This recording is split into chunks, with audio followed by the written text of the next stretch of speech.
नमस्कार, मैं जर्नलिस्ट रोहित शर्मा। आप सबका स्वागत है। कर्नाटक में कांग्रेस पार्टी की शानदार सफलता के बाद और भारतीय जनता पार्टी की करारी हार के बाद कांग्रेस पार्टी के नेता भारतीय जनता पार्टी पर तंज कस रहे हैं। कांग्रेस पार्टी के नेता कह रहे हैं कि बजरंगबली ने अपनी गदा से भारतीय जनता पार्टी पर ही प्रहार किया है। बजरंगबली भारतीय जनता पार्टी से नाराज हो गए हैं। बजरंगबली प्रधानमंत्री नरेंद्र मोदी से भी नाराज हो गए हैं। लाजमी है, क्योंकि प्रधानमंत्री नरेंद्र मोदी ने चुनावी सभाओं के दौरान कहा था कि आप जब वोट करने जाओ तो बजरंगबली का नाम लेकर आप वोट करना। और अब जिस तरह से चुनाव नतीजे आए, भाजपा को हार का सामना करना पड़ा और बजरंगबली कर्नाटक विधानसभा चुनावों में बड़ा मुद्दा भी वहां पर बने हुए थे, तो निश्चित रूप से बजरंगबली भी इन चुनाव नतीजों में लपेटे में जरूर आ गए। लेकिन देखने वाली बात यह भी है कि बजरंगबली भगवान श्री राम के भक्त हैं और भगवान श्री राम के लिए भारतीय जनता पार्टी हमेशा से ही लड़ाई लड़ती रही है। चाहे वह अयोध्या का राम मंदिर हो या फिर और किसी जगह का राम मंदिर हो, भारतीय जनता पार्टी मुस्तैदी से भगवान राम के लिए लड़ाई लड़ती रही है, आगे भी लड़ेगी। ये उनके एजेंडे में है, ये उनके खून के रग रग में बसा हुआ है। इसलिए इतनी जल्दी हनुमान जी महाराज भारतीय जनता पार्टी से नाराज होने वाले नहीं हैं। लेकिन भारतीय जनता पार्टी की कर्नाटक में ज़रूर कई कमियां रही। वो कमियां कारण हार के आपने इलेक्ट्रॉनिक मीडिया में और प्रिंट मीडिया में आपने देख लिए होंगे, पढ़ लिए होंगे। लेकिन मैं आज कुछ अलग हटके कुछ चंद कारण बताऊंगा, जिसकी वजह से कर्नाटक में ही नहीं बल्कि आने वाले दिनों में जो और स्टेटों में विधानसभा चुनाव होने वाले हैं, अगर भारतीय जनता पार्टी ने अपना रवैया नहीं बदला, अगर भारतीय जनता पार्टी ने इन कारणों में सुधार नहीं किया, तो हो सकता है आने वाले राज्यों में जो विधानसभा चुनाव होने वाले हैं वहाँ भी भारतीय जनता पार्टी को नुकसान पहुँच सकता है। देखिए, सबसे बड़ा ये जो मुद्दे जो कारण हैं वे सब आपने देखे होंगे कि कर्नाटक में भारतीय जनता पार्टी के 3 बड़े गुट बने हुए थे, येदुरप्पा के, BL संतोष के और बसवराज बोम्मई के। इसके अलावा राहुल गांधी ने वहां पर 21 दिनों तक अपनी भारत जोड़ो यात्रा निकाली, उस यात्रा का भी काफ़ी असर रहा। इसके अलावा वहां पर जो बसवराज बोम्मई की जो सरकार थी कर्नाटक में बीजेपी की, उसमें 40% कमीशन का मामला जोर शोर से वहाँ पर कांग्रेस पार्टी की ओर से उछाला गया था। इसके अलावा वहाँ पर हिंदू मुस्लिम कार्ड भी भारतीय जनता पार्टी की ओर से वहाँ पर खेला गया, जिस तरह से कहा गया कि मुसलमानों का जो 5% आरक्षण है उसको ख़त्म किया जाएगा, जिसके जवाब में कांग्रेस पार्टी ने कहा कि वह मुसलमानों को 75% आरक्षण देगी। ये तमाम कारण आपने देख लिए होंगे। मैं सबसे बड़ा कारण, जो एक मेन कारण जो आने वाले विधानसभा चुनाव में भी भारतीय जनता पार्टी को नुकसान पहुंचा सकता है, और जिस तरह से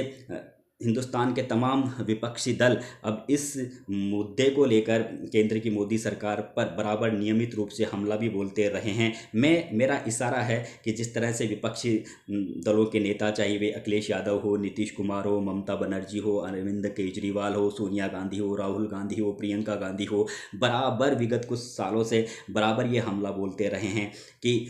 केंद्र की मोदी सरकार ED, CBI, इनकम टैक्स का दुरुपयोग कर रही है, राजनीतिक लालसा के लिए वे इनका इस्तेमाल कर रही है, इन्हें फ्री हैंड नहीं दिया हुआ है। यहाँ तक कि न्यायपालिका का पर प्रेशर बनाने का आरोप भी विपक्षी दल लगातार लगाते रहे हैं। लेकिन CBI, ED और इनकम टैक्स की जो कार्रवाइयाँ होती है, इन कार्रवाइयों को लेकर विगत कुछ सालों से जिस तरह से विपक्षी दलों के नेता अपने अपने स्टेटों में जिस तरह से वे पब्लिक को इस तरह से प्रचारित कर रहे हैं कि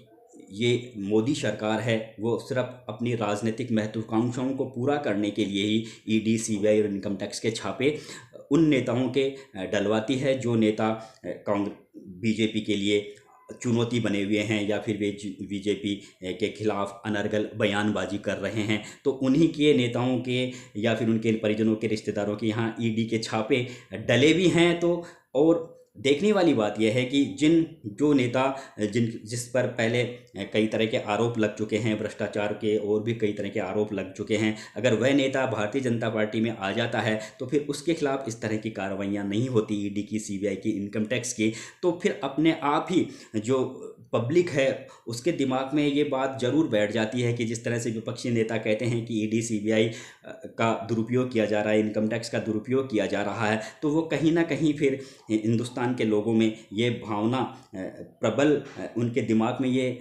बात बिल्कुल बैठने लग जाती है कि ये जो विपक्षी दल के जो नेता कह रहे हैं, आरोप लगा रहे हैं, उनमें कहीं ना कहीं सच्चाई है। और देखा जाए तो ज़्यादातर जो कार्रवाइयाँ हुई है सीबीआई की, ईडी की और इनकम टैक्स की, ये जो कार्रवाइयाँ हुई हैं वे भारतीय जनता पार्टी से अलग जो गैर भारतीय जनता पार्टी के नेताओं के खिलाफ इस तरह की कार्रवाइयाँ ज़्यादा हुई है। कोई इक्का दुक्का कार्रवाई भारतीय जनता पार्टी के नेताओं के यहाँ हुई होगी। अगर इस तरह की कार्रवाइयाँ होनी चाहिए। अगर आपने ममता बनर्जी के यहाँ मंत्री को अगर करोड़ों रुपयों के साथ में आपने पकड़ा है तो निश्चित रूप से इस तरह के मामले खुलने चाहिए। लेकिन इस तरह के मामलों की जो समय, जो रेड डालने का जो समय होता है, जिस तरह की प्रकृति होती है और जिस समय आप इस तरह की कार्रवाई करते हैं, वो कार्रवाई का जो समय होता है वो समय ऐसा हो कि आप पर कोई लांछन नहीं लगा सके, आप पर कोई ये लांछन नहीं लगा सके कि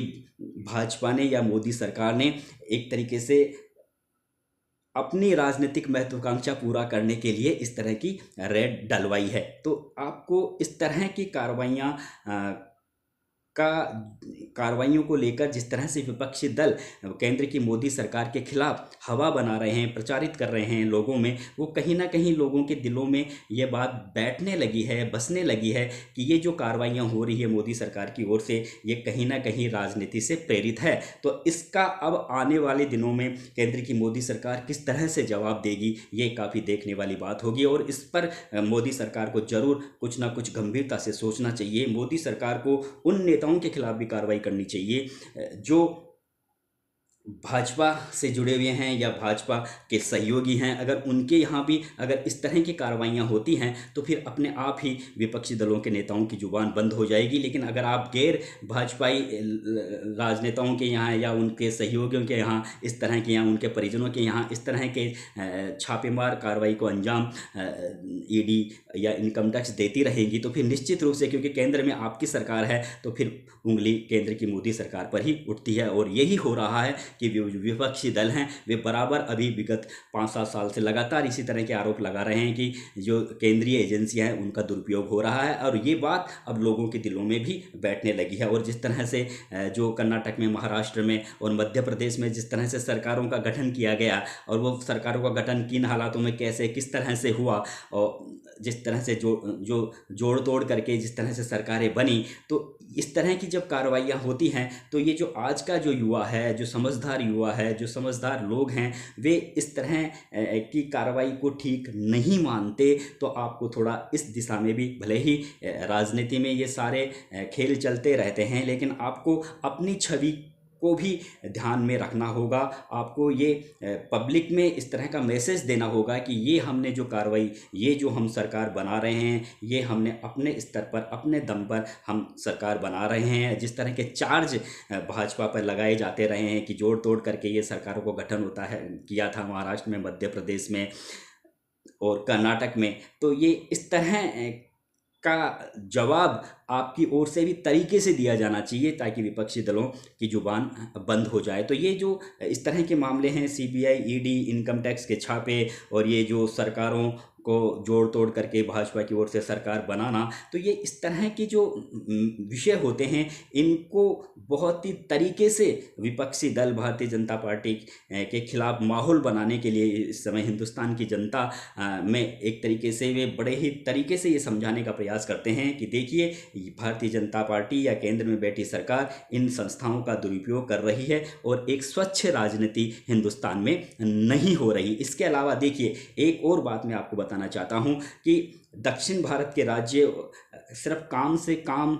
मतलब रखते हैं। वे धार्मिक जो मुद्दे होते हैं उन पर उनका ज़्यादा असर नहीं होता। वे बेरोजगारी, शिक्षा, चिकित्सा, रोड, पानी, बिजली और विकास जैसे मुद्दों पर वे ज़्यादा ध्यान देते हैं। हालांकि जो उत्तर भारत के जो राज्य होते हैं, चाहे वे हरियाणा हो, मध्य प्रदेश हो, राजस्थान हो, उत्तर प्रदेश हो,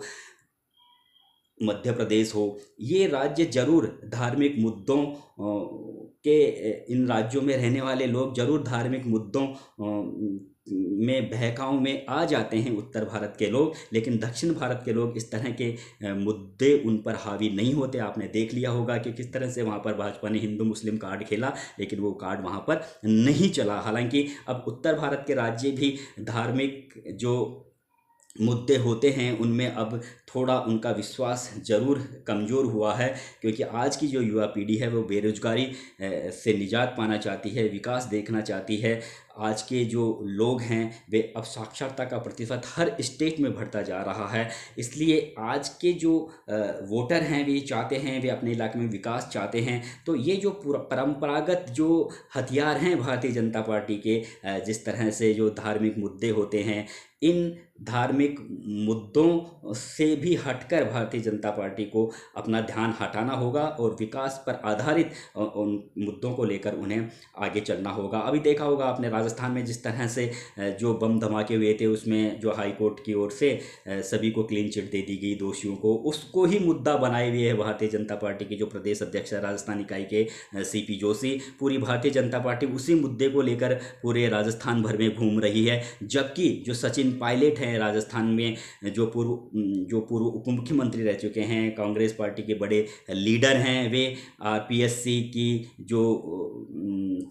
चयन प्रक्रिया होती है, परीक्षा की जो प्रक्रिया होती है, उसमें सुधार लाने के लिए, यहाँ तक कि वे RPSC को भंग करने की मांग कर रहे हैं। जो बड़े व्यापक पैमाने पर सरकारी भर्तियों में जो धांधलियाँ हुई हैं उनका मुद्दा उठा रहे हैं और बेरोजगारी का मुद्दा उठा रहे हैं। लेकिन भारतीय जनता पार्टी के जो अभी जो रणनीतिकार हैं वे सिर्फ बम धमाके के मुद्दे को लेकर ही पब्लिक के बीच में जा रहे हैं। तो आपको इस तरह के मुद्दों को भी आपको, मैं ये नहीं कह रहा कि जो बम धमाके के जो आरोपी हैं उन्हें सज़ा नहीं मिलनी चाहिए या फिर ये मुद्दा नहीं उठाना चाहिए, लेकिन जिस तरह से सचिन पायलट बिल्कुल जन संघर्ष यात्रा निकाल रहे हैं अपनी ही सरकार के खिलाफ, तो आपने जिन मुद्दों को लेकर सचिन पायलट यात्रा निकाल रहे हैं, आप उन मुद्दों को क्यों नहीं उठा रहे, ये एक देखने वाली बात है। कुल मिलाकर मैं ये कहना चाहता हूं कि मैंने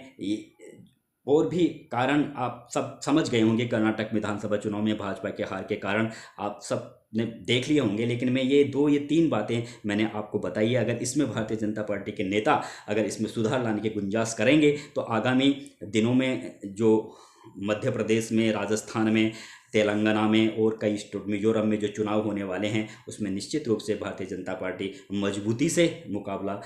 कर सकेगी, क्योंकि जो विपक्षी दल हैं वे अब पूरी तरह से एकजुट से होने लगे हैं। कर्नाटक चुनावों के बाद में कांग्रेस पार्टी में भी नया जोश, नया उन्माद उनमें पैदा हुआ है और पूरे राहुल गांधी भी एक तरीके से एक जिस तरह से भारत जोड़ो यात्रा में नए अवतार में नजर आए और जिस तरह से कर्नाटक में उनकी यात्रा का काफ़ी व्यापक असर देखने को मिला, तो आने वाले दिनों में भारतीय जनता पार्टी के लिए चुनाव की राह आसान नहीं है। अकेले आप मोदी ब्रांड पर चुनाव नहीं जीत सकते, ये भावना भारतीय जनता पार्टी को, रणनीतिकारों को अपने दिल से निकालनी होगी। हालांकि जो राजस्थान के नेताओं को प्रधानमंत्री नरेंद्र मोदी ने अभी कुछ दिन पहले कहा भी था कि आप अति आत्मविश्वासी मत हो, आप एकजुट होकर काम करो, तो वे जानते हैं कि आप अकेले मोदी ब्रांड पर चुनाव नहीं लड़ सकते, क्योंकि अलग अलग स्टेटों की अलग अलग समस्याएं होती हैं, अलग अलग महत्वाकांक्षाएं होती है अलग अलग स्टेटों के लोगों की। तो आपको जो लोकल जो मुद्दे हैं उनको भी आपको देखना होगा और ये जो धार्मिक मुद्दे हैं उनको आपको सीमित रखना होगा और विकास के मुद्दों को आपको ज़्यादा प्राथमिकता देनी होगी, तभी आप आगे चुनावों में सफलता प्राप्त कर सकते हैं। नमस्कार दोस्तों।